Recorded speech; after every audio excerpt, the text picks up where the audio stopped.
bonjour Louis-Philippe. Bonjour. Bonjour Sylvie. Bonjour, bienvenue au Cercle du Lac.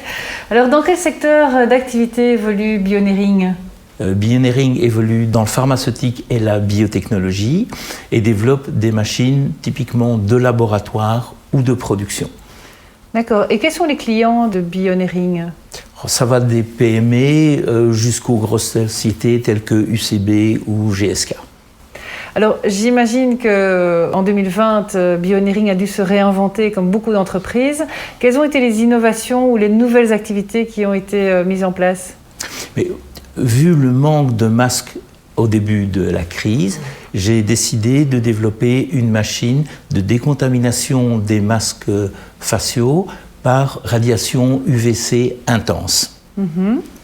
Donc l'avantage de ces techniques, c'est qu'on n'a pas d'utilisation de produits chimiques et c'est celle qui est une des techniques qui est la plus efficace à ce niveau-là. Et ça en hôpital ou pour d'autres types principalement pour les hôpitaux, maisons de repos aussi, puisqu'il y avait un manque de masques.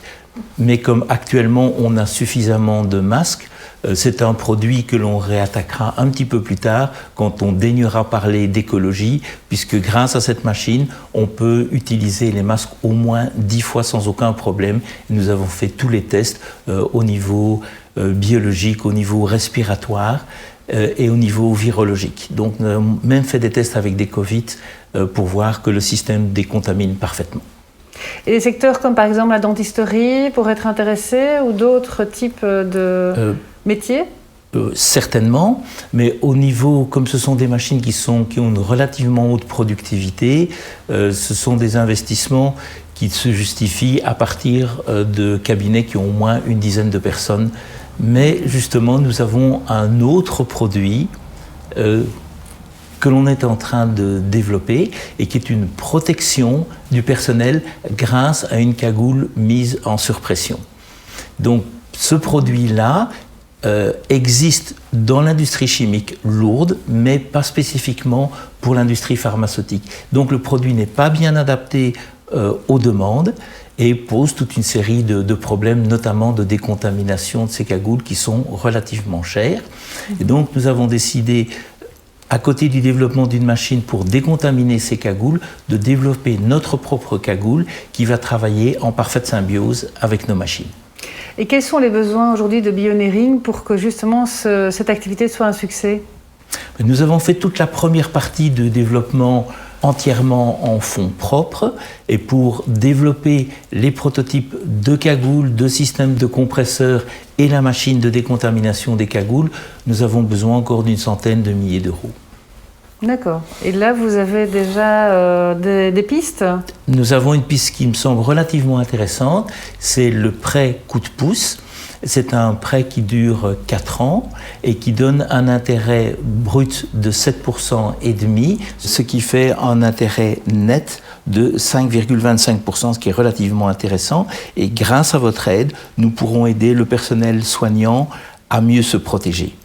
Aujourd'hui, qu'est-ce qui vous fait réveiller le matin ? Je dirais que depuis avril de cette année, c'est ça, c'est notre combat pour développer ces machines, pour trouver les subsides, pour arriver à rencontrer les décideurs en hôpitaux qui sont extrêmement chargés, évidemment, pour l'instant. Enfin, on a déjà d'excellents contacts. Donc, c'est une bonne chose. Voilà.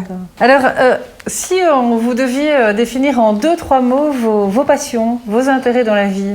Moi, de toute façon, c'est ma constante. C'est la personne, c'est-à-dire la rencontre et l'échange. Depuis toujours, je suis convaincue que chaque personne gagne à être connue. C'est vraiment comme ça que je fonctionne. Et puis pour me ressourcer, c'est à la nature.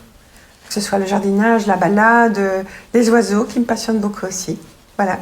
Marie-Paul, tu es membre du Cercle du Lac depuis maintenant 2008. Exact, donc, oui. Une ancienne et fidèle membre. Pourquoi avoir choisi le Cercle du Lac ? Eh bien, pour les valeurs qui étaient annoncées, ou les centres d'intérêt, c'est-à-dire la convivialité, l'entrepreneuriat, l'innovation, et quelque chose de très original, je trouve, pour un business circle, c'est la relation entreprise et université. Alors, 12 ans plus tard, je trouve que ces valeurs existent toujours au Cercle du Lac. Ils restent jeunes, en fait, dans nos rencontres, dans les choix que vous faites, au niveau des entreprises, aussi des leaders qu'on invite, etc. Voilà, beaucoup de plaisir. Merci Marie-Paul, merci Louis-Philippe pour ce témoignage de membres. À très bientôt, j'espère, au Cercle du Lac. Et moi donc. Merci. Sylvie.